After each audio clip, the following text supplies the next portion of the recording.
Salut Yannick, Salut! t'es le 18e invité de Vivons nos rêves, c'est un véritable plaisir de t'accueillir aujourd'hui, merci à toi. C'était compliqué, hein, t'as vu, c'était long. Hein. Ouais, mais tu Un sais, petit- ça me fait tellement plaisir de te voir avec nous aujourd'hui que voilà, après, merci déjà d'être présent, c'est super pour notre club et je te remercie pour ta Ouais, présence. écoute, tant mieux, avec plaisir. T'as été nommé par Amandine Hess et Guy Forget pour participer au projet, est-ce que tu as un petit mot à leur faire passer déjà à tous les deux? Oh, bah écoute, c'est la famille, hein, tu sais, Ouais. Amandine. C'est une des premières personnes que j'ai rencontrées quand je suis arrivé en sport-études à Nice, c'était son papa, c'était Yannick. D'accord, oui. Et voilà, on s'est retrouvés sur les cours d'entraînement au Nice LTC. Il y avait un petit gars qui venait de La Réunion. Ouais. Et, euh, et voilà, on a tapé des balles ensemble. Et puis, c'est incroyable.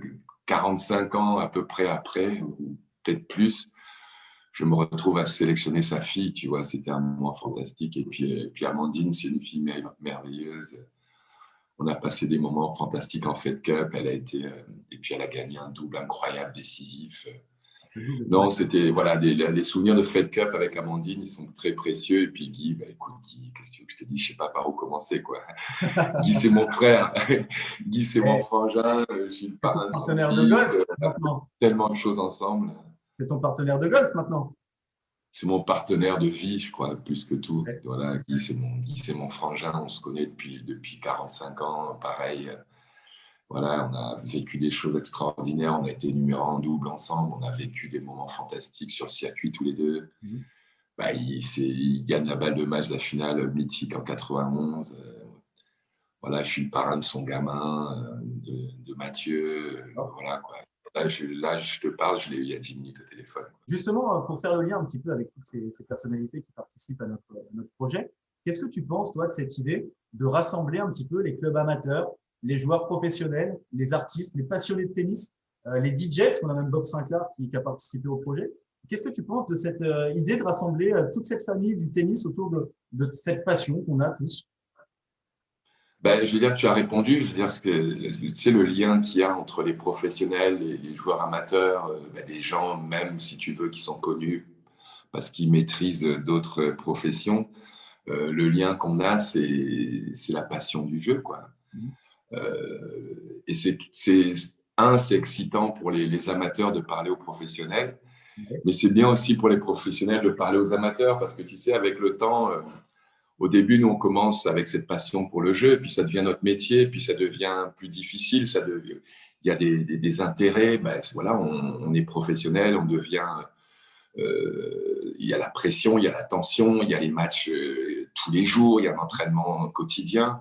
Et parfois, tu peux perdre un petit peu le plaisir premier qui est cette excitation quand tu es dans le Allez, vestiaire, à mettre les fringues, aller jouer un peu ce que je ressens aujourd'hui ou quand je vais faire un foot ou quand je vais faire un golf, bah, avec Guy notamment. ouais. Cette excitation, tu as l'impression qu'on vient de sonner l'heure de la récré et tu y vas. Et qu'il Et faut y c'est aller. vrai que de partager cette passion-là ensemble, c'est merveilleux parce que tout le monde s'y retrouve, quoi. On parle d'un jeu qu'on adore, quoi. Enfin, moi, si j'avais pas eu le tennis, je sais pas où je serais aujourd'hui, quoi. En tout cas, Yannick Noah, justement, une carrière tennistique incroyable, avec 23 titres en simple, 16 titres en double, une victoire à Roland-Garros en 83 contre Max Wilander, troisième mondial en simple et numéro un mondial en double en 86. Une carrière d'entraîneur également, avec une victoire en Coupe Davis en tant que capitaine en 91, 96, 2017, ainsi qu'en Fed Cup en 97. Et puis une carrière de chanteur avec des millions d'albums vendus et des tournées avec des salles, tu fais le plein partout où tu passes. Un dernier album, Bonheur Indigo, sorti en 2019, qui cartonne, avec notamment le titre Bien. Une tournée qui a été reportée à cause du Covid, hein, parce que un peu comme nous sportifs, c'est compliqué, on est un petit peu arrêté. Et puis tu seras à l'Olympia le 18, 19, 20 mai prochain.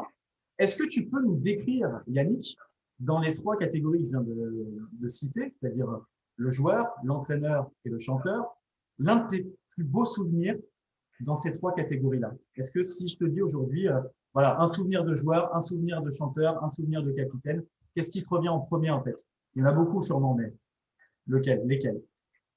C'est pas facile. Hein. Eh oui, eh oui. Pas facile.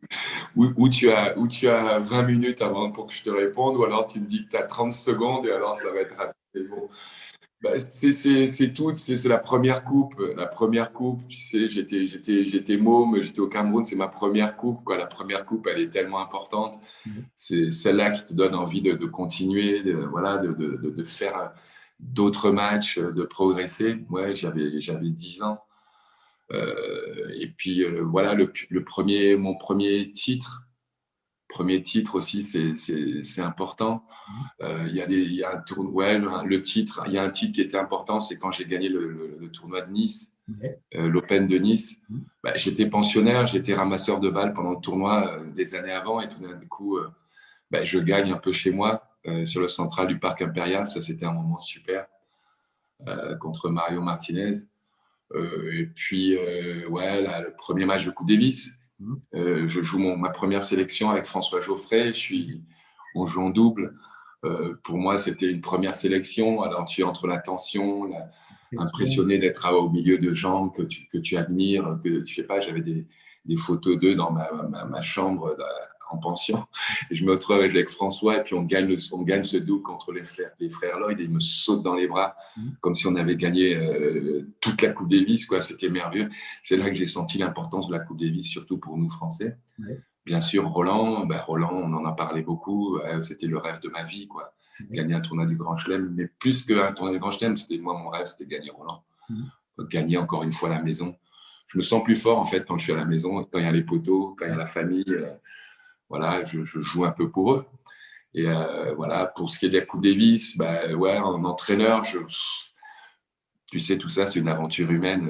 Alors, gagner, le moment de la victoire, il est merveilleux, mais ce qui compte surtout, c'est ce qui reste des années après. Il y a tous ces moments de partage qui sont vécus. C'est l'amitié qui reste, c'est l'amitié qui reste. Voilà, je te disais, Guy, Henri, tous les, si tu veux, tous les gars avec lesquels on a vécu ces moments, Cédric Pioline, Arnaud Beutsch et tous les autres, hein, je te parle du staff, je ne vais pas te les citer tous, mais ouais. En Fed Cup, c'est la même chose. Là, dernièrement, avec la dernière équipe, Joe, Wilfried, Tsonga, Gasquet, Lucas, Manarino, Benoît Paire, enfin, c'est des gars que comme ça, je voyais un peu de loin, même parce que moi, j'étais chanteur. Mais vivre ces choses avec eux, je sais que voilà, ce qui compte, c'est j'ai gardé des copains et puis la Fed Cup, alors là, c'est mes chéris d'amour pour toujours, quoi. On a passé des émotions extraordinaires avec elles. On n'a pas gagné. Pas passé loin. J'ai pleuré de joie en les voyant gagner avec Bennett. Donc, c'était merveilleux, quoi. J'avais l'impression d'être un peu avec elle. Ouais. Certaines m'ont envoyé un texto tout de suite après, ça m'a touché. Non, mais voilà, ce qui reste, en fait, c'est l'amitié. Parce que, bon, là, on parle de Roland, ça fait quand même 35 ans, 40 ans. Ouais, limite, tu n'étais pas né, toi. Donc, si tu veux, ça fait un peu ça fait loin, tu vois. Ouais. Mais en fait, ce qui compte, c'est ouais, d'avoir gardé les copains. Tu vois, j'ai des copains, voilà, pendant le confinement, je parle par exemple à Mats Wilander, voilà, on discute. Ouais, et forcément, ça crée, ouais, c'est ça. Moi, ce qui me reste, en tout cas, de ces années de joueur, en tout cas, capitaine, c'est plus récent, mais de joueur, c'est ça, c'est que j'ai gardé des amitiés, quoi. D'accord. Okay. Est-ce que tu peux nous parler justement un petit peu de l'impact de ta victoire en 83 sur les amateurs? Parce que nous, on attend effectivement un successeur à ton titre pour que justement les enfants s'identifient. Alors c'est vrai que là, voilà, je vais pas faire la comparaison bien évidemment, mais le parcours d'Hugo Gaston sur Roland Garros en 2020 avec des matchs contre Wawrinka, contre Thiem, moi j'ai ressenti en tant qu'éducateur qu'il y avait quelque chose qui se passait. Les enfants, le lendemain, vont tous dire c'est exceptionnel, c'est génial. Et est-ce que finalement, toi, tu as senti en 83 qu'il y a eu une identification des jeunes pour prendre des cours de tennis, comme nous, on aimerait maintenant sentir chez nos jeunes, on attend un futur champion justement aussi pour ça? Je l'ai senti en fait quelques mois avant. En fait, on avait été en finale de la Coupe Davis à Grenoble. On avait perdu contre les Américains. On n'était pas passé loin et ça faisait, je sais pas, 45 ans, enfin je sais plus de combien d'années qu'on n'était pas allé en finale, bref, et qu'on n'avait pas gagné, je t'en parle pas. Mais bref, j'avais senti cet engouement, qu'il se passait quelque chose. Mais après, bon, tu sais, quand tu es dans à ce niveau-là, tu as la tête dans le guidon, tu ne regardes pas trop à gauche, à droite, tout en étant sensible. Je sentais bien qu'il y avait vraiment un public qui était de plus en plus nombreux quand je jouais. Et oui, pendant ce tournoi de 83, j'ai senti qu'au fur et à mesure que le tournoi avançait, qu'il y avait une vraie excitation. Mais j'essayais de pas trop m'émouvoir de ça, en fait. Parce qu'en fait, moi, je suis hypersensible. Moi, je joue pour les gens, en fait. Moi, je joue pour les gens. Moi, je joue pour faire kiffer. C'est vraiment quelque chose. C'est pour ça qu'aujourd'hui, je prends du plaisir. Pendant 83, bien sûr que j'ai senti qu'il y avait un engouement, j'ai senti qu'il y avait un intérêt, j'ai senti qu'il se passait quelque chose parce que le public était de plus en plus excité. Moi aussi, parce que forcément, l'énergie qu'il y a dans un premier tour, c'est une chose, mais quand tu commences à arriver en huitième, puis en quart de finale, tu joues contre le numéro 1, numéro 2 mondial, que tu gagnes, là, tu sens vraiment que ça monte. Oui. Mais bon, je l'ai ressenti très, très fortement quelques jours après, quoi. Quelques jours après. Parce qu'en fait, tu sais, on joue pour l'émotion, quoi. Ouais, pour l'émotion, pour les gens. Ouais, je sers une première, seconde assurée, tu vois, sur son coup droit. Ouais, je ne veux pas prendre de risque d'avoir une seconde balle à jouer, donc je fais une première seconde, mais je monte comme d'habitude. Il retourne long. Bon, c'est presque anecdotique, mais ce qui est beau, c'est l'émotion, c'est tout ce qui se passe après, en fait. Et je pense que c'est tout ce qui s'est passé après qui a donné envie aux gens, aux gamins de jouer. Parce que putain, si tu joues bien au tennis, tu peux vivre des émotions pareilles, quoi. Parce que le stade était en pleurs, enfin, les gens devant la télé étaient en pleurs. Pardon, mon père qui arrive sur le court, enfin, toute ma famille en joie incroyable. Et quand tu es môme, tu vois ça, tu te dis, purée, avec cette petite raquette, une balle, je peux vivre des choses aussi fortes. Et je crois que c'est ce qui a été le plus excitant dans tout ça, c'est que oui, il y a des gens qui ont envie de jouer, des parents qui ont envie de s'y remettre, jouer avec leurs gamins parce qu'ils se disent, tiens, parce que ça a créé, voilà, il y a une énergie extraordinaire pendant à la fin de cette finale surtout. Oui. Mais dans tout ce que tu dis, c'est vrai qu'on parle de l'impact du sport aussi pour la société, mais c'est vrai que quand on a des victoires comme la tienne en 83, mais si je prends l'exemple des victoires de l'équipe de France de football en 98 ou il y a 2 ans, on est tous réunis. C'est cette émotion qui réunit tout le monde et qui fait que finalement tous les problèmes du quotidien s'évaporent et au final on est tous réunis grâce au sport et grâce à toutes ces émotions que vous, champions, vous nous procurez. Donc merci aussi aux sportifs de nous permettre d'être rassemblés. Tout simplement, c'est quelque chose d'important. Ouais, tu sais, les professionnels, mais aussi les amateurs. Hein, tu sais, tu joues à 30, tu joues contre un 15-4, tu fais une perf. Ah, t'es heureux, hein. Tu prends ta douche, t'es content, quoi. Enfin, bon, moi, j'ai pas commencé ma carrière numéro 3, quoi. J'ai été donc classé, j'ai fait mes premières perfs. J'ai des enfants qui font que j'ai amené faire des compétitions régionales tu vois, de gymnastique, quand elles repartent avec leurs petites médailles et tout. Ce sont des émotions qu'on vit à tous les échelons. Et c'est là qu'il y a le lien, parce que c'est pas une question de niveau, en fait. La différence, c'est que moi, quand je gagne Roland, il y a des millions de gens qui voient la télé. C'est vrai que quand tu fais une perf à 15-4, il n'y a pas forcément des millions de gens. Mais des fois, ça pourrait être intéressant. Il se passe des trucs très, très marrants dans les matchs interclubs et tout ça. Et c'est vrai qu'il y a des émotions. Et c'est ça que je pense qu'il faut qu'on oublie souvent.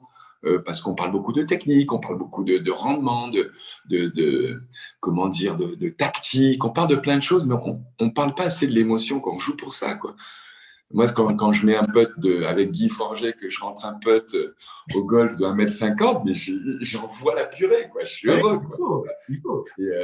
Et bon, quand je voyais mon fils jouer au basket, je t'en parle pas. L'émotion que tu as dans les tribunes, elle est incroyable, tu vois.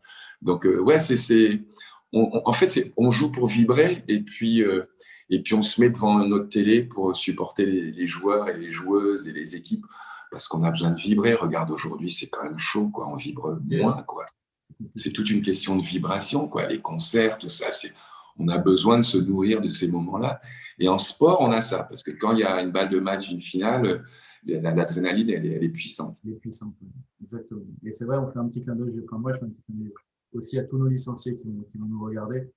Tous les enfants, effectivement, comme tu le disais, qui ont leur petite médaille à la fin de la saison. On fait des remises de Galaxy Tennis avec les petites médailles. C'est les plus heureux du monde et on espère vraiment les revoir dans des bonnes conditions le plus rapidement possible, en tout cas. Yannick, qu'est-ce que tu as pensé de l'édition 2020 de Roland-Garros, toi, avec des conditions quand même particulières, des tribunes vides, voilà, qu'est-ce que tu en as pensé? Est-ce que c'est une édition, une belle édition quand même, ou est-ce que voilà, c'est une édition au rabais qui était compliquée? Bah, moi, tu sais, Ça je passe. pense qu'il faut positiver. Voilà,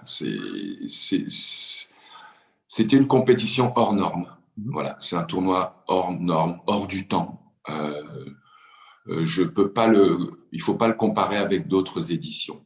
Mhm. Voilà, voilà, on était dans une situation extraordinairement étrange Mhm. et malgré tout, le tournoi existait et il y a eu des matchs. Ouais. J'ai regardé quelques matchs. J'ai regardé les matchs de Fiona Ferro. Elle est Voilà. excellente, Fiona. C'est une J'ai trouvé c'est un bon. fantastique. Ouais. Et Clara Burel Mhm. euh, et Hugo Gaston. Les trois, pour la même raison, c'est-à-dire que ils m'ont fait vibrer, quoi. Mhm. J'ai vibré. J'en ai vu des matchs. Hein. J'en ai vu des matchs. J'imagine. Il y a des matchs, bon, voilà, il y a des matchs, ça joue monstrueusement bien, bien sûr, Ouais. mais voilà, le scénario, je le connais, plus ou moins, Mais là, ils m'ont fait vibrer, et deux, j'étais vraiment heureux de voir des petits mômes français qui avaient, de par leur attitude, quelque chose de beau. De Je beau et trouvais de ça positif. Positif. Ouais, je trouvais très beau voilà, leur façon de mener leur match, leur façon d'être sur le terrain, Ouais. de gérer voilà, la situation. C'était joli, c'était vraiment beau. Et, euh, et voilà, et bon, on a beaucoup parlé de, de Fiona et de Hugo, De beau, ouais. euh, parce qu'ils ont fait des matchs formidables, ils ont fait des matchs extraordinaires. Hugo, c'était intéressant parce que tu avais l'impression que tout d'un coup, tu retrouvais un joueur qui jouait un tennis d'un autre temps. C'est À ça? l'époque où, tu vois, on a souvent ce sentiment que c'est terminé, tu vois, ça va être tout maintenant au niveau des muscles, de la puissance et de la qualité des frappes intenses. Et là, tout d'un coup, il y avait quelqu'un qui contrait, quelqu'un qui C'est ça. surprenait, quelqu'un qui jouait en toucher. Je crois très fort au retour de l'amorti. Et à chaque tournoi, je vois ça. Je pense que l'amorti revient, et tant mieux parce que ça donne une autre dimension aux joueurs dans le dialogue entre les uns et les autres. Bon, ben, il y a d'autres mots. Et l'autre mot, c'est cet amorti qui permet d'avoir. Il se passe autre chose quand on est au milieu d'un échange, il y a une amortie. Il se passe autre chose quand au milieu d'un échange, il y a une montée à contre-temps. Et il faisait tout ça. En fait, du coup, avant chaque point, tu savais pas trop ce qui allait se passer. Et c'est merveilleux. Donc, c'est ce qui vraiment te tient devant ta télé. Et moi, je suis resté devant ma télé pendant tous ces matchs et voir comment il surprenait ses adversaires, notamment Tim, qui est quand même pas le premier venu. Mais c'était merveilleux. Donc, ouais, à ce niveau-là, je me suis éclaté. Et si tu veux, il n'y aurait pas eu, Roland, il n'y aurait pas eu, on n'aurait pas eu ces matchs-là, tu vois. Ouais. Et donc, c'est très positif. Hugo Gaston qui a participé au projet Hugo Nos Rêves et son défi, lui, était de nous dédicacer 150 balles pour les enfants. Il nous les a fait, il nous les a envoyés. On a reçu 150 balles dédicacées qu'on a offert à nos jeunes avant Noël. C'est un amour, Hugo Gaston. Fiona Ferro, dont tu parlais, sera notre invité mi-janvier. Vraiment, c'est des jeunes et c'est un avenir. C'est vraiment l'avenir du tennis français. Avec Hugo Humbert aussi, qui est un jeune qui a très très bien percé à Bercy également. Et on croit beaucoup en eux et en tout cas, on espère les revoir rapidement sur différents tournois. Yannick, toi qui as gagné Roland-Garros une fois, qu'est-ce que tu penses d'un mec comme Nadal qui gagne 13 fois? Où est-ce qu'il va chercher toute cette motivation supplémentaire pour se dire, bon allez, là je recommence et l'année prochaine je vais en chercher un 14e et puis peut-être un 15e. Et quand on voit ses stories, ses machins, on le voit, c'est une machine, il a l'entraînement, il lâche rien. Comment on explique ça, cette motivation? Où est-ce qu'il va chercher tu sais, quand tu es champion, quand tu as un secret, tu le donnes, tu le Il faut gardes garder pour pour toi. soi, c'est mieux. Tu vois. Quand tu as une clé, tu vois, il est en train de fourrer tout le monde, il ne va pas donner son secret. C'est un gars qui est extraordinaire, qui est très apprécié. Je pense qu'il est, il est d'une humilité incroyable. Euh, il est à la limite même de la timidité, si tu veux. Et c'est assez étonnant parce que c'est comme si pour lui, c'était une question de survie de jouer chaque match. Et on le voit, enfin, c'est ce qu'on ressent. Moi, je te fais une analyse un peu, si tu veux, artistique, si tu Ouais. veux. Bon, je ne le connais pas suffisamment pour savoir c'est lui, il le racontera plus tard. Mhm. Mais, mais c'est vrai que à chaque match, à chaque point de chaque tournoi, tu as vraiment l'impression que sa vie il met sa vie en jeu. Euh, il y a quelque chose de très profond et de très vrai et de très fort en lui. Euh, je l'ai eu 3 mois. Ouais. Ça, c'est pas facile. Mais je l'ai eu à mon niveau, si tu veux. Donc après, même si j'ai pas gagné d'autres tournois de Grand Chelem, j'étais 3e mondial, Oui, il y a une mais c'était dominance. pas pareil. C'était pas pareil. C'était pas pareil. Cette chose, enfin moi, quand il m'arrive de retomber sur des matchs de ce tournoi que j'ai gagné, Mhm. ce qui m'interpelle, c'est mon regard, mon attitude, Rage. cette envie. Et je me souviens très bien que pendant ce tournoi, moi, c'était où je gagne ce tournoi, où je meurs. Mhm. En fait, il n'y avait pas une troisième solution. Donc pour moi, c'était très, très profond, cette envie de gagner. Et une fois que j'ai gagné, si tu veux, je n'ai pas réussi à retrouver ça, Mhm. tout simplement. Euh, alors que Rafa, ben, il l'a. Bon, après, la comparaison, elle est incroyable parce que ben, forcément, c'est le meilleur de tous les temps sur Terre pour toujours. Ouais. Je veux dire, je Je sais pas pense que là, oui, combien de temps, mais voilà, avant qu'il y en ait un qui en gagne 13, bon, bref. Donc, oui, c'est le meilleur de tous les temps. Je pense que j'espère qu'un jour, j'aurai la possibilité de lire sa biographie, son autobiographie, où il racontera vraiment ce qu'il a à l'intérieur de lui. Parce que c'est extraordinaire. Parce qu'on parle de Roland Garros et il y a les autres. ouais. On va parler, Yannick, un tout petit peu Coupe Davis avant de parler de ton association, Faites le mur. La Coupe Davis, 91, une victoire contre les États-Unis. 96, une victoire en Australie. Vous n'êtes pas du tout favori, mais vous avez, enfin, c'était vraiment. En Australie, c'est plus tard en Australie, c'est quand Guy est capitaine. On gagne en 96 contre les Suédois. Contre les Suédois, oui, exactement. Avec Arnaud Butch. En Suède. Ouais. Ouais. Et Ouais. À Lille en 2017. Alors moi Mhm. j'y étais à Lille. Il y avait une ambiance phénoménale Mhm. en 2017. Est-ce qu'en termes d'émotion, on peut comparer une victoire individuelle, acquise individuellement comme à Roland-Garros par exemple, ou sur tous les titres individuels que tu as remportés, avec une victoire collective qu'on partage avec un vestiaire, avec une équipe? Est-ce qu'on peut comparer ces émotions-là? Est-ce que c'est les mêmes? Est-ce que c'est différent? Est-ce que le fait de partager rend tout ça encore plus beau, justement? Tu m'en poses une belle. Ah, Non, mais j'essaie de te répondre. Je ne vais pas te répondre à une question en bois, à une réponse, tu vois. Mais je- tu sais, à chaque fois que je regarde la finale, à chaque fois que je regarde la finale, si je suis tout seul, je suis avec des potes, euh, j'ai les larmes aux yeux. ouais. À chaque fois. Ça va faire 38 ans, tu vois. À chaque fois que je regarde la finale de 91, j'ai les larmes aux yeux, pareil. Ce sont d'autres émotions. Mais des émotions tellement fortes, quoi. Moi, je suis grand-père, je me trouve devant ma télé à regarder une image d'il y a 40 ans et j'ai les larmes aux yeux, tu vois. Ça veut dire que ça comptait vraiment dans ma vie, quoi. C'est pas, Ouais. ouais, je suis fier d'avoir gagné. Non, l'émotion, elle est incroyable, mais pour différentes raisons. Moi, c'était, oui, en 80, quand je gagne à Roland, c'est un parcours personnel, quoi. On finit, il y a la folie du cours, et puis il y a papa qui vient, il y a ces gens. Partout, je regardais, les gens étaient heureux, c'était fabuleux d'être au milieu de tout ça. Et puis, je rentre au vestiaire, et là, je suis avec Patrice Agel, mon coach, Robert Laurence, mon kiné. Et on est tous les trois, le vestiaire, il est vide et on a la coupe là, quoi.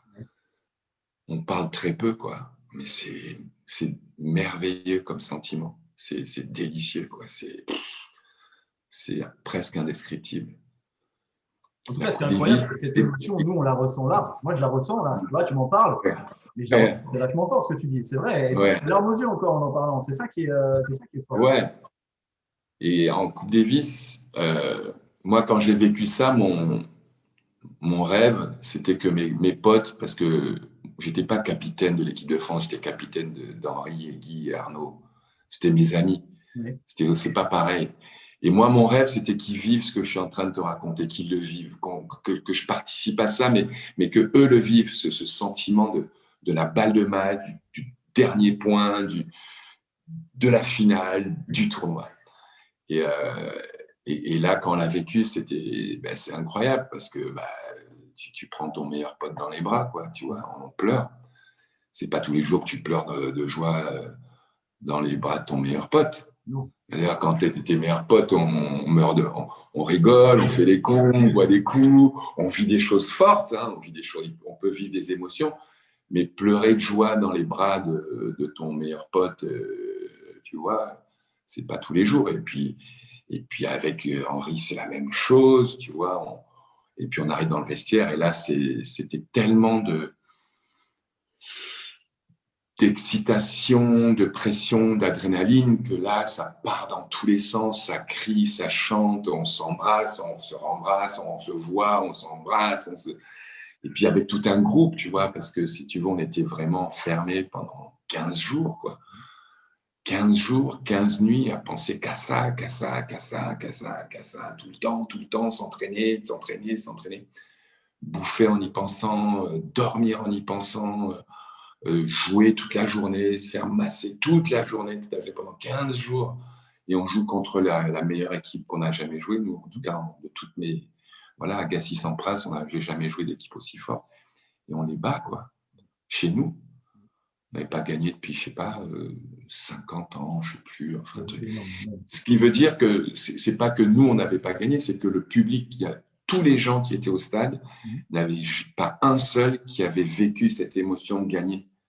Donc, si tu veux, il y a toute cette énergie et tous les gens, tous les fans de tennis qui étaient devant leur télé, et on le sentait quand même, ils n'avaient jamais vu une équipe de France gagner. Personne n'avait vu ça. Personne n'avait jamais vu ça. Donc, tu imagines l'explosion au moment où ça se fait, quoi. Ça, on l'a bien senti. Et voilà, tu donnes du bonheur aux gens, quoi. Dans les 2 cas, tu donnes du bonheur aux gens. Dans les 3 cas, dans les 4 cas, tu donnes du bonheur aux gens, quoi. J'ai pas eu la chance, Yannick, de voir ta victoire en 83.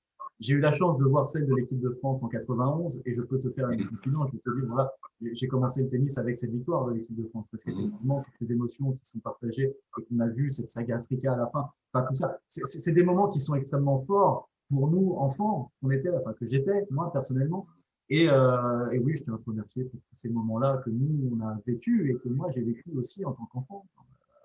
Ouais, avec ces émotions qu'on a ressenties. Et j'ai commencé le tennis, comme beaucoup, certainement, suite à cette victoire, comme beaucoup. Ouais, c'est ça. C'est que, tu sais, on parlait tout à l'heure de l'émotion. Ouais. Tu sais, des fois, tu regardes des matchs de foot, l'équipe, ton équipe favorite, elle gagne. Et puis, moi, ce qui me plaît, c'est qu'une fois que l'arbitre a sifflé, le coup de sifflet final, ce qui me plaît, c'est juste après. Ouais. Quand l'entraîneur il rentre sur le terrain, quand les mecs ils se parlent, ces moments-là, on joue pour ces moments-là. Ça me rend fou quand à ce moment-là, on coupe tout de suite pour mettre la pub. Ça me rend fou. Ça me rend fou quand à ce moment-là, si tu veux, on ne laisse pas comme ça un œil traîner pour avoir ces moments, ces petits mots. Ce sont ces moments qui nous donnent envie de jouer. Moi, je sais que j'ai joué, je sais qu'il y a des milliers de gens qui ont joué justement pour ces moments-là. Le petit moment après dans le vestiaire, tu as gagné en double, tu es avec ton poteau, on a pris une bonne douche, on est en train de se gratter les pieds, en train de discuter. C'est ces moments-là, c'est pour ces moments-là qu'on joue quand tu fais des matchs par équipe, tu es avec tes poteaux, de rentrer on rentre dans le bus ou on rentre dans le train ensemble. C'est pour ces moments-là. C'est ces moments-là qui donnent envie de jouer. Au-delà du jeu, je veux dire, le jeu, on le voit, on le connaît, tout le monde le connaît, le jeu. Mais par contre, ce qui donne vraiment envie, ce sont ces moments-là, quoi. Et c'est pour ça que des documentaires comme Les yeux dans les bleus, par exemple, si je reprends la victoire de 98, ont extrêmement bien fonctionné puisqu'on voit tout ce qui se passe à l'intérieur des vestiaires, tous ces petits moments. Et c'est vrai que, est-ce que vous l'avez fait? Je crois qu'il y avait un truc qui était sorti sur avec la fédération. Oui, il y a plein de petites pastilles comme ça qui étaient passées pendant la campagne, les campagnes. Ouais. En tout cas, la dernière. À l'époque, on n'avait pas, enfin, c'était beaucoup plus compliqué d'avoir, tu vois, une équipe de télé qui nous suivait. Et en tout cas, moi, à l'époque, j'étais mauvais.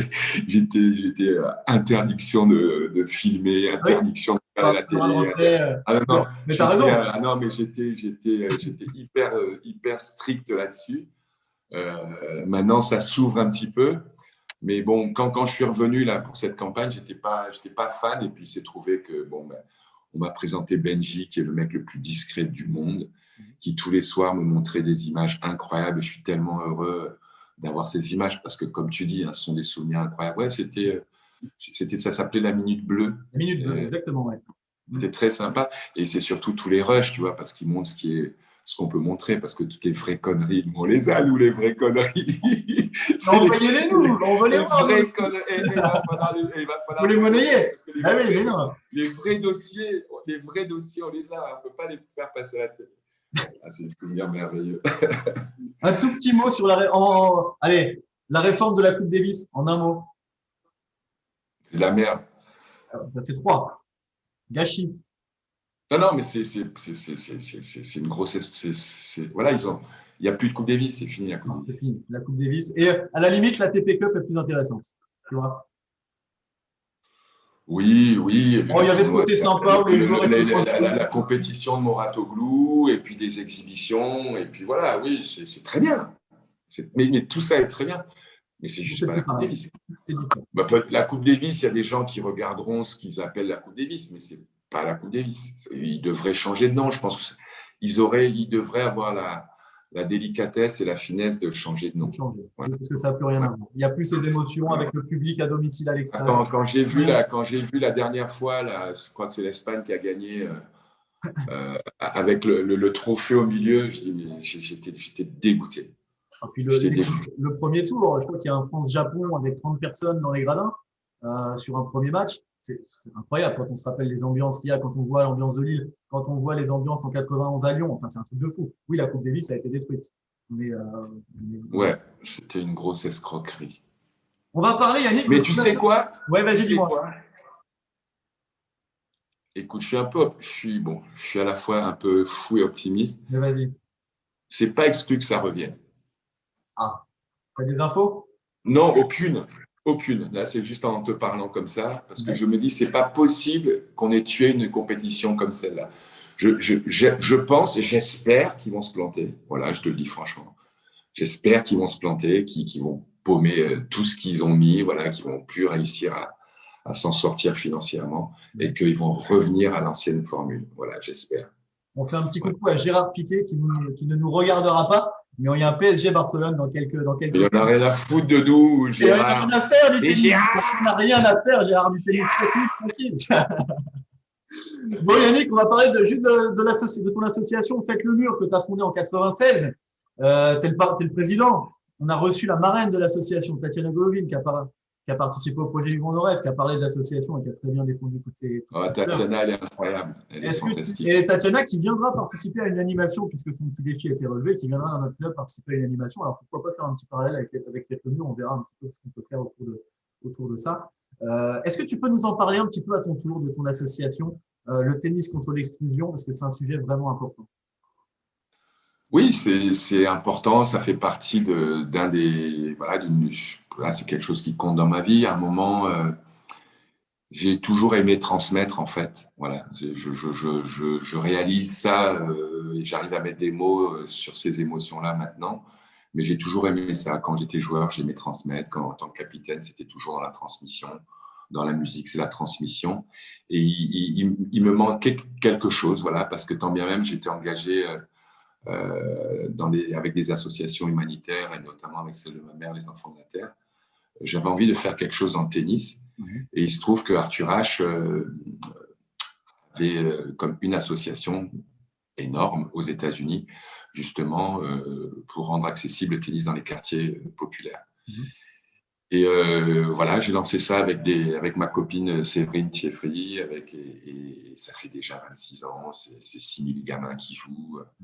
On est dans 108 quartiers maintenant.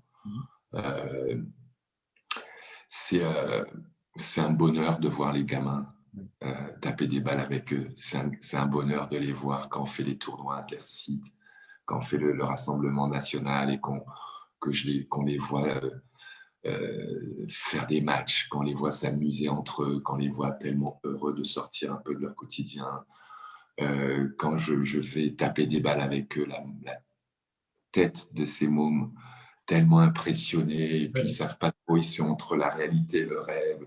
Ils m'ont vu vaguement à la télé chanter, ils se disent, mais attends, il joue bien au tennis. Il joue pas mal aussi au tennis quand même. Ce grand vieux, là, il tape un peu encore. Et tu sais, voilà, ce sont ces émotions-là, voilà, de pouvoir partager, d'être un petit peu utile, de faire ça avec des équipes, tu vois, d'éducateurs fantastiques. Tatiana, dont tu parlais, c'est une très, très belle aventure. C'est une très, très belle aventure parce que c'est une trace que j'ai envie de laisser, quoi, parce qu'il y a des gamins dans les cités, et les gamins dans les cités sont vraiment laissés de côté. Et quand tu peux, voilà, il y a beaucoup de gens qui parlent des cités qui n'ont jamais mis les pieds.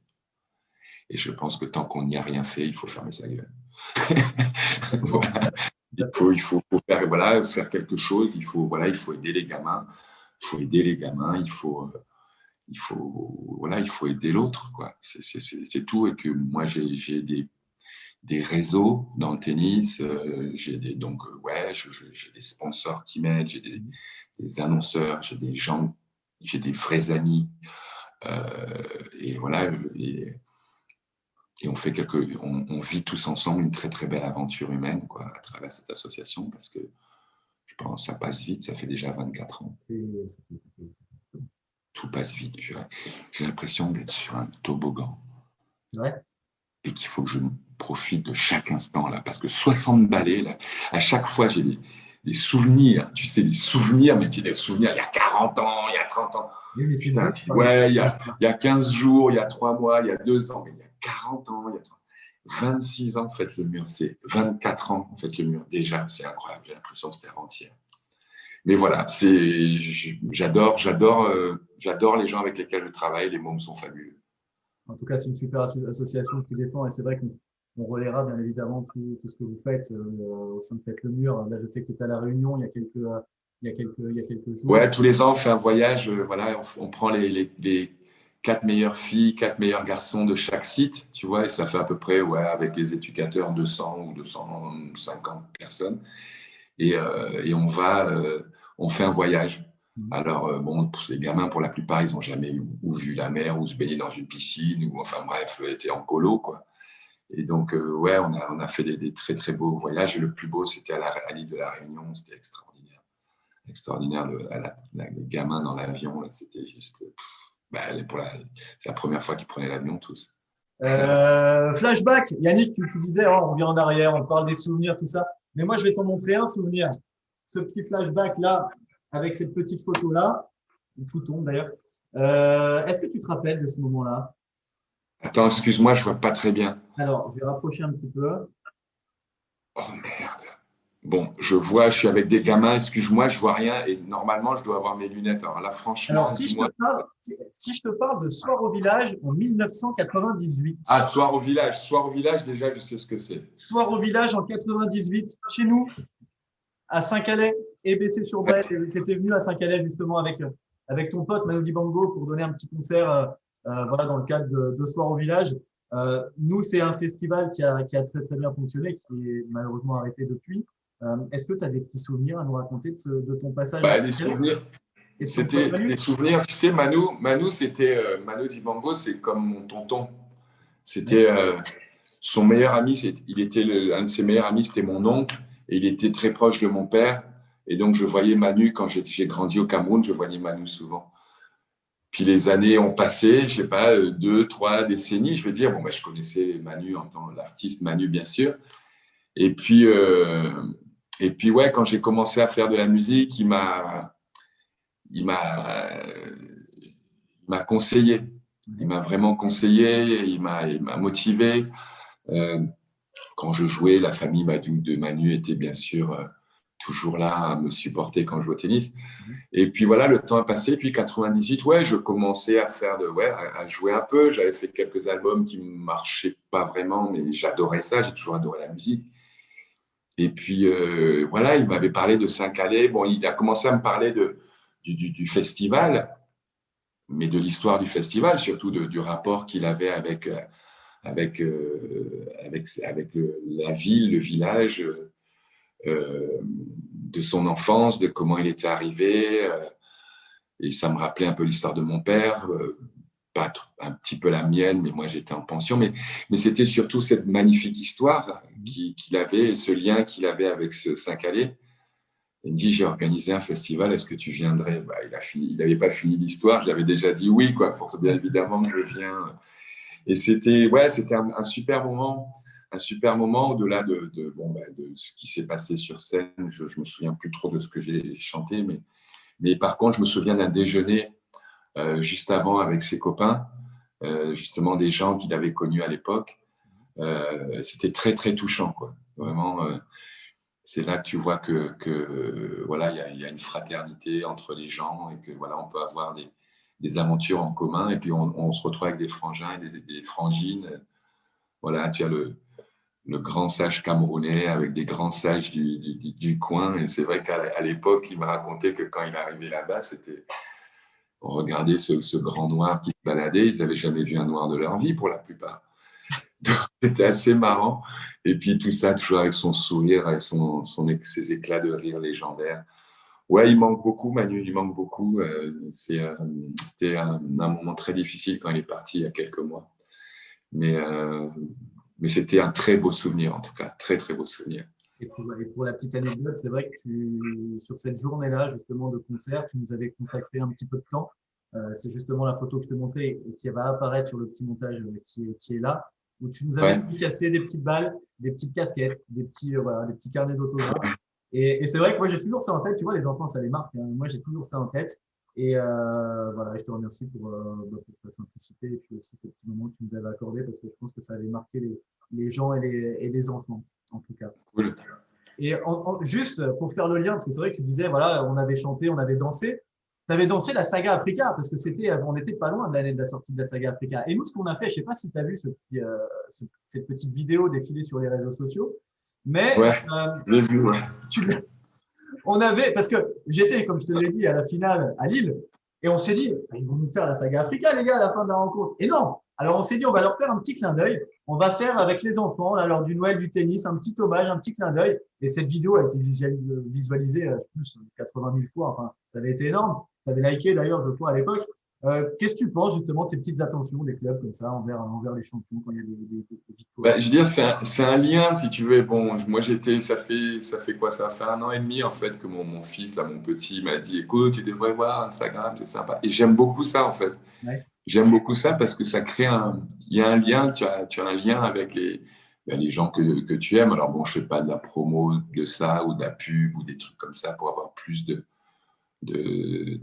gens sur mon Insta. Mais par contre, il y a un lien. Il y a un lien et je sais pas, de temps en temps, je tombe sur des témoignages, forcément, parce qu'on m'a cité, tiens, je vois, ils font une saga, je fais un petit like, ça crée un lien, en fait. Oui, c'est tu ça. vois, ça crée un lien. Et bon, d'ailleurs, si on se parle aujourd'hui, c'est un peu grâce à ça. C'est-à-dire que c'est quand même tellement facile. Ça se passe tellement facilement. Autrefois, tu aurais dû appeler un agent, qui aurait appelé un agent, qui aurait appelé machin, qui aurait machin, etc. On aurait mis ça sur une liste de demandes. Et en fait, j'aime bien justement cette facilité qu'on peut du coup avoir à avoir un lien, à se voir, à se parler. Et donc, ouais, quand je suis tombé là-dessus, j'ai dit, je me suis dit, putain, ils sont bien éclatés. 2, je me suis dit, excuse-moi, mais ils ont quand même du boulot à faire au niveau danse quand même. Ah ouais, franchement, au niveau danse, on a du travail. Il y en avait qui étaient vraiment à la ramasse. Alors, moi, je vais faire un petit montage et je vais mettre justement ceux qui sont à la ramasse. On va les identifier. Ils seront sur cette petite vidéo. C'était vraiment la chenille. C'était bon, allez, on est en rang, on marche. Alors, ils étaient au bout de leur vie.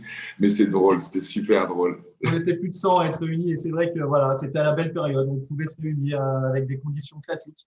Ça va revenir. Ça va revenir, j'espère. On va passer, Yannick, aux questions des enfants. Donc, j'en ai reçu plusieurs. Je vais t'en montrer quelques-unes. Voilà, quelques-unes parce que les enfants, ça fait partie du projet Vivons nos rêves, de poser des questions aux champions. La première question, c'est une question d'Anaé, une petite joueuse de notre club. Alors, d'où est née ta passion pour le tennis? D'où est née ma passion pour le tennis? Alors, en fait, j'avais 2 passions. J'avais le foot et le tennis. D'accord. Et j'aimais bien le tennis. Je préférais le tennis parce que quand j'allais jouer au mur, il y avait des filles. D'accord. Moi, j'avais 8 ans et j'étais très content parce qu'au foot, c'était que les garçons. Et par contre, quand j'allais au club de tennis, la différence, c'est que quand on allait jouer avec les copains, il y avait les copines, on était tous ensemble. Et du coup, c'était une bonne ambiance. Et c'est pour ça que j'ai commencé à aimer vraiment le tennis parce que chaque fois que j'arrivais au club, il y avait toujours les copines. Donc, D'accord. j'ai joué au tennis pour les filles. Pour les filles. OK. La vérité. Deuxième question de Miley. Vous n'aviez pas fait de tennis, quel sport auriez-vous aimé pratiquer? Fait de tennis, quel sport tu aurais aimé pratiquer? Bah, écoute, j'ai pratiqué plein de sports en fait. Basket? J'adorais le football. J'ai joué beaucoup au football. OK. J'ai joué beaucoup au basket. J'ai beaucoup couru. Je veux dire, ça, c'était un truc que j'ai toujours aimé dans mon entraînement et j'ai continué après. Une fois que j'ai arrêté le tennis professionnel, j'ai continué à courir. J'aimais beaucoup courir, donc j'ai fait des marathons. Ah oui, bien. Euh, J'aime bien, j'adore faire du vélo. J'adore le golf. Ouais, voilà à peu près les sports que je pratique. Je suis très, très bon à la pétanque. D'accord. OK, ben on verra ça. On va se faire on va se faire une activité Mais pétanque. seulement quand je suis à l'eau minérale. D'accord. T'as fait le marathon de Bordeaux ou pas déjà? Le marathon du Médoc. Ouais, non, pas celui avec la tournée des. Non, là, je serais plutôt bon pour le marathon du Médoc. Et puis, tu sais quoi, je reste dans les buvettes, en fait. Oui, mais t'as bien raison. Nouvelle question, Hugo. Quels sont les sportifs que tu admires le plus en dehors du tennis? Les sportifs que j'adore le plus, En dehors du tennis. Les sportifs que tu en aimes. dehors du tennis, Ouais. oh, j'aime.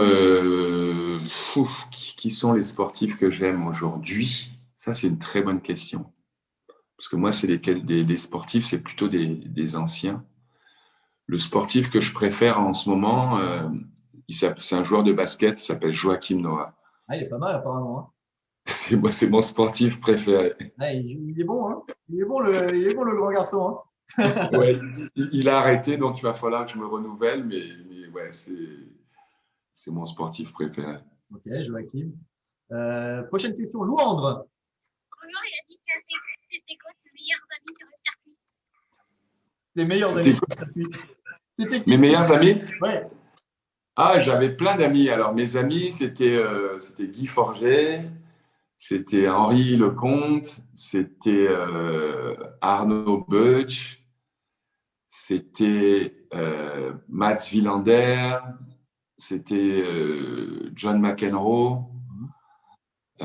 C'était beaucoup, enfin, c'est étrange de répondre comme ça aux jeunes parce qu'ils n'en connaissent pas un, mais voilà, c'était des joueurs de ma génération. Voilà, des joueurs de ma génération. On était copains, on passait beaucoup de temps ensemble, on était sur le circuit 10 mois par an, donc on passait vraiment beaucoup de temps ensemble. On voyageait ensemble, les enfants se connaissaient, on était en famille tout le temps. Et voilà, c'était mes potos. Et dernière question, c'est Clovis.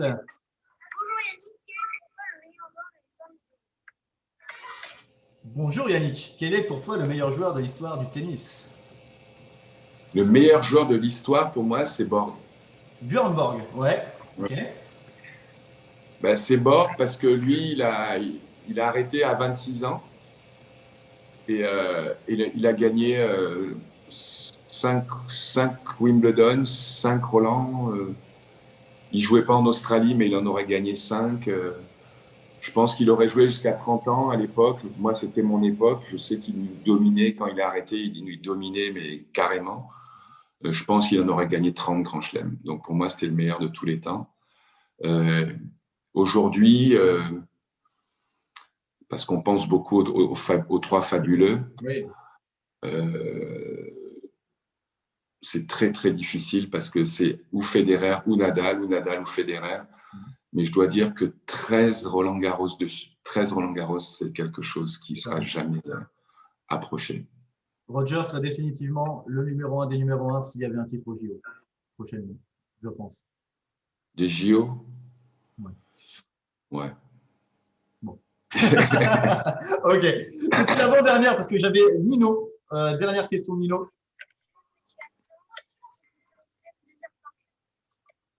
Alors, quel niveau de jeu tu peux atteindre si tu t'entraînes 2 heures par jour aujourd'hui? Quel niveau de jeu à peu près? Quel classement? Si je m'entraîne 2 heures par jour, Pendant 2 heures par jour, c'est une chose, mais pendant combien de temps? Allez, pendant un Parce que mois. si je m'entraîne 2 heures aujourd'hui et que je Et joue c'est tout. demain, Non, allez, pendant un mois. Allez, un mois de préparation physique, 2 heures par jour de tennis. Ça donne quoi en classement? bon, je m'entraîne pas 2 heures par jour. Disons que je pourrais faire 45 minutes de tennis, allez, 20 minutes de course, Ouais. et puis un peu de muscu, stretch. Allez, 2 heures d'entraînement comme ça, organisé comme ça. Je pense que je peux jouer 4-6. Ah, bien, très bien. Je pense que je peux jouer 4-6, ouais. Les enfants ont juste un petit mot à te faire passer, Yannick. Bah, merci, tout simplement. Merci d'avoir répondu à leurs questions. Et Avec plaisir, avec ils sont plaisir. hyper sensibilisés à toutes ces petits marques d'affection que peuvent avoir les champions envers eux. Avant de terminer, Yannick, on va passer au défi, le défi de Yannick Noah. Alors, juste pour te resituer un petit peu le contexte, on a par exemple Vianney, qui est devenu licencié parrain du club. On a Tatiana, qui viendra lors d'une animation qu'on mettra en place au club. On ira taper la balle avec Fabrice Santoro au Lagardère. On rencontrera Alizé Cornet, Caroline Garcia à Roland-Garros. Cyril Hanouna viendra disputer un match contre nos licenciés chez nous, dans notre club. Yannick, ton défi, si on arrive à faire 50 000 vues de cette vidéo, est-ce que tu souhaiterais, on a fait l'inauguration de nos terrains le 12 septembre dernier, l'un de nos terrains porte le nom de Jean-Louis Bénard, l'un de nos membres qui est disparu il y a quelques mois.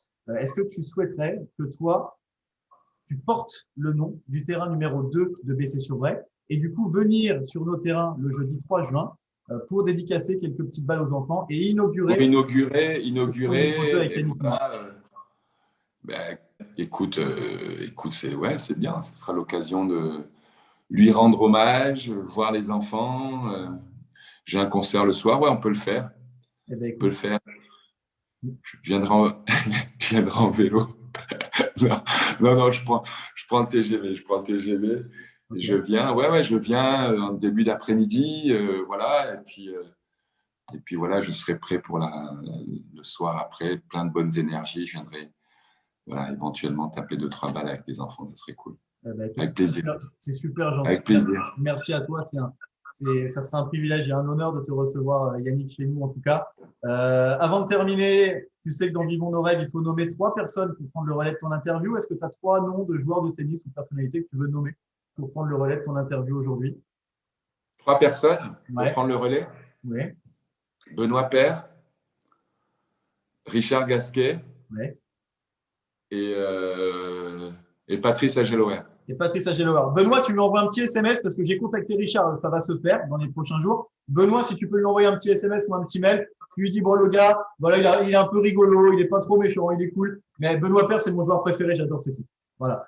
Et puis avant de terminer, un petit mot pour tous les licenciés de la Libre Tennis et pour les enfants du club, pour qui c'est une véritable référence. Yannick Noah, dernier vainqueur de Roland-Garros. Est-ce que tu as un petit mot à leur faire passer dans ces temps difficiles? Écoutez, j'espère que je vous vois bientôt. Voilà, éclatez-vous, hein, éclatez-vous. Les gars, assurez, parce que c'est bien quand vous jouez bien, elles aiment bien les filles. Et les filles, assurez, parce que les petits gars, ils aiment bien les mecs qui gagnent. Donc voilà, éclatez-vous, voilà, parce que c'est un jeu merveilleux. Voilà, c'est un jeu merveilleux. Voilà, amusez-vous surtout, parce que très souvent, on essaie de gagner, on est triste quand on perd. Il ne faut pas oublier que c'est un jeu, il faut s'amuser. Voilà, donc éclatez-vous bien, et puis j'espère que je vous vois bientôt. Merci beaucoup en tous les cas, Yannick, pour avoir participé à Vivons nos rêves. C'est un véritable privilège d'avoir ce petit moment avec toi. Et puis, du coup, on se voit le 3 juin Ok, c'est fait. Pour l'inauguration du 2e terrain en ta présence. Merci à toi, bonne continuation. Et puis, on espère que tu vas pouvoir reprendre les concerts le plus rapidement possible aussi. J'espère aussi. On croise les doigts. Allez, plein de courage à tous aussi. À bientôt. À bientôt, Yannick. Merci beaucoup. Ciao. Ciao.